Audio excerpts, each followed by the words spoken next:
चलो देखो बेटा, आज हम तुम लोग को बताएंगे कि सर्कल यानी वृत्त कैसे बनता है और वृत्त का सेंटर केंद्र किसको कहते हैं, वृत्त की त्रिज्या किसको कहते हैं और वृत्त बन कैसे रहा है।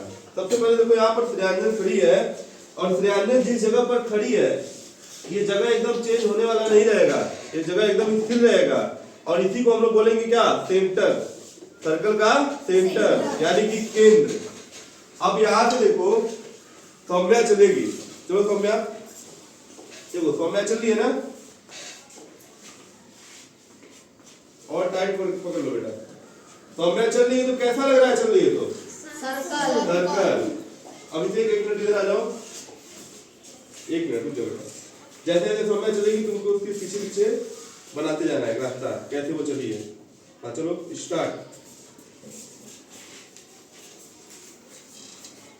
देखो जिस रास्ते से जा रही है अब विजय उसको क्या कर रहा है, खींचता जा रहा है। बस रुक जाओ। अब सभी लोग ध्यान देंगे कि यहाँ पर हम देखो चार्ट से जो बनाया है अभिषेक वो क्या बना हुआ है, वो एक सर्कल, एक वृत्त बन गया। यानी कि एक जगह से ये चल रही है और एक विशेष दूरी है, ये जो दूरी दी है ना यहाँ पर रस्सी की, इस रस्सी की दूरी को हम लोग बोलेंगे त्रिज्या। क्या बोलेंगे, त्रिज्या यानी सर्कल का रेडियस। बीच में जो श्रेयांजन खड़ी है ये कहां पर खड़ी है, केंद्र में खड़ी है। ये हिल रही है क्या यहाँ पर, ये नहीं हिल रही है। यहाँ से एक दूरी पर देखोगे तो ये क्या कर रही है, घूम रही है। कैसे घूम रही है, इसके चारों तरफ घूम रही है, देखो घूम रही है ना। और इसके घूमने से क्या बन जा रहा है, एक शेप बन रहा है और वो शेप क्या हो गया, सर्कल। वही शेप हमारा क्या हो गया, सर्कल। वही शेप हमारा क्या हो गया, सर्कल हो गया। तो अगर कोई पूछेगा कि सर्कल का केंद्र कहाँ है, तो सर्कल का केंद्र यहाँ है, जहां से ये क्या है, एक विशेष दूरी लेकर चारों तरफ क्या कर रही है, चक्कर लगा रही है। ठीक है, ये जो विशेष दूरी है, इसी दूरी को, ये रस्सी जो इतना हम लिए हुए हैं, इसी को हम क्या बोलेंगे, रेडियस बोलेंगे, त्रिज्या बोलेंगे। तो मैं ना ये त्रिज्या यहाँ से लेके चारों तरफ हमेशा क्या रहेगा, बराबर रहेगा। ठीक है ना। तो किसी भी एक कोई भी बिंदु ले लो और उस बिंदु से विशेष दूरी पर जो दूसरी बिंदु है अगर वो घूमने की चारों तरफ, तो जो शेप, जो आकार बनेगा उसी को क्या बोलेंगे हम लोग, सर्कल बोलेंगे। ठीक है ना। ठीक है, इसको नोट कर लो सभी लोग। तो ये है सौम्या और श्रेयांजन, इनके बीच की दूरी इस रस्सी के बराबर है ना। जिसको हम लोगों ने क्या कहा, त्रिज्या। क्या कहा हमने, त्रिज्या कहा ना, त्रिज्या हमने। तो इनके बीच की दूरी इतनी है। देखो इसी जगह पर जो ये चक्कर लगाई है, जो उसका रास्ता था यहाँ पर, वहीं पे हमने खड़ा कर दिया किसको, प्रियांशु को खड़ा कर दिया। अब प्रियांशु और श्रेयांजन के बीच की दूरी पूछी जाएगी कि कितनी है, तो क्या बताओगे, किसके बराबर होगी वो, इतनी ही दूरी के वो बराबर होगा। वो कितने दूरी के बराबर होगा, इतने ही दूरी के बराबर होगा। ठीक है ना। तो अगर देखो कैसे पता चलेगा, देखो अब ये चल रही है, चल रही है, चल रही है, रुक जाओ। देखो रास्ते में इसके कौन आ गया, आगे कि नहीं आ गया, यानी कि उतनी ही दूरी थी तो रास्ते में आ गया है। अगर ये रास्ते में, अगर ये दूरी कम रहती तो इधर से निकल गई होती है ऐसे, या इधर से निकल गई होती है ऐसे। समझ आ रहा है, नहीं आ रहा है। इसका मतलब फिर वापस तुम नीचे जाओ बेटा। तो सर्कल जो है हमारा, सर्कल में देखो ना ये बिंदु, जितनी दूरी उधर है उतनी दूरी इधर है, यानी इसके बीच की दूरी को हम क्या कहेंगे, त्रिज्या।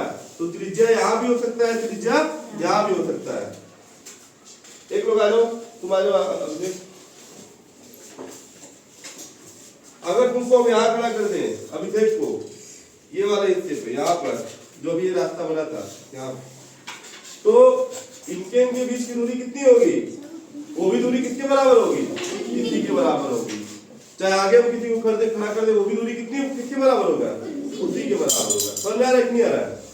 ठीक है, दूसरी चीज अगर पूछेंगे इसके और इसके बीच की दूरी कितनी होगी, मतलब सौम्या और इसके बीच की दूरी कितनी होगी, प्रियांशु के बीच में, तो ध्यान देना इतनी दूरी है त्रिज्या और इतनी दूरी यहाँ पे है, तो इसका दुगुना करना पड़ेगा ना। इतनी दूरी प्लस उतनी ही दूरी यहाँ पर है, तो दोनों को जोड़ोगे यानी त्रिज्या का क्या करोगे, तुम दुगुना करोगे। तो जब त्रिज्या का दुगुना करोगे तो उसको हम लोग बोलेंगे व्यास। क्या बोलेंगे, व्यास, यानी कि डायमीटर। समझ आ रहा है सभी को। साइकिल में कितने वृत्त हैं, इस साइकिल में कितने वृत्त हैं, दो है। इसके जो दो पहिए हैं वो दो इसके क्या है, वृत्त है। अब अब देखो ध्यान दो, कोई तुमसे पूछेगा कि साइकिल की, बैठ जाओ, साइकिल की जो वृत्त है हमारे, उसका सेंटर क्या है? ये साइकिल का क्या है? ये चक्का वृत्त है ना वृत्त। अब इस वृत्त का ये वाला जो हिस्सा दिख रहा है, जहाँ से पूरा क्या हो रहा है, जहाँ से बंधा हुआ है, देख रहे हो ना, नट बोल्ट से यहाँ पे कसा हुआ है, तो ये इसी की वजह से पूरा घूमता है ऐसे। जैसे वो चक्कर लगा है गोल गोल, तुम्हारा साइकिल पे ऐसे गोल गोल घूमता है, तुम चलते हो आगे बढ़ते हो, तो ये इसका केंद्र हो गया। क्या हो गया? केंद्र हो गया। केंद्र हो गया कि नहीं हो गया? और ये जो तीली देख रहे हो तुम, एक तीली, दो तीली, तीन तीली, चार तीली, वो हमारा क्या हो गया? रेडियस। क्या हो गया? रेडियस। एक भी तीली देखोगे ना यहाँ से यहाँ तक, बड़ा छोटा नहीं है, सब तीली यहाँ पर क्या है? बराबर है। ये सब का सब क्या दिखा रहा है? बराबर। यानी कि सबको बोलेंगे रेडियस है, त्रिज्या है। इस सर्कल का क्या है? त्रिज्या है। समझ आ रहा है कि नहीं आ रहा सभी को? अच्छा फिर से ध्यान दो, यहाँ से यहाँ लेके और फिर यहाँ से यहाँ तक लेके, दो तीली के बराबर है ना? ये दो तीली हमारा डायमीटर कहा जाता है, उसी को हम लोग व्यास बोलते हैं। यहाँ से एक चक्के से लेके दूसरे चक्के के बीच का, यहाँ से लेके यहाँ तक अगर देखोगे तो दो तीली के बराबर है, उसी को हम लोग क्या बोलते हैं? व्यास, यानी कि डायमीटर। फिर से समझो, ये पूरा सर्कल है, ये इसका केंद्र है, ये जो तीली, एक तीली है या जितनी भी सारी तीली है, इनको त्रिज्या कहोगे, रेडियस कहोगे, और ये दो तीली के बराबर यहाँ से लेके यहाँ तक की दूरी को हम कहेंगे व्यास। समझ आया सभी को? और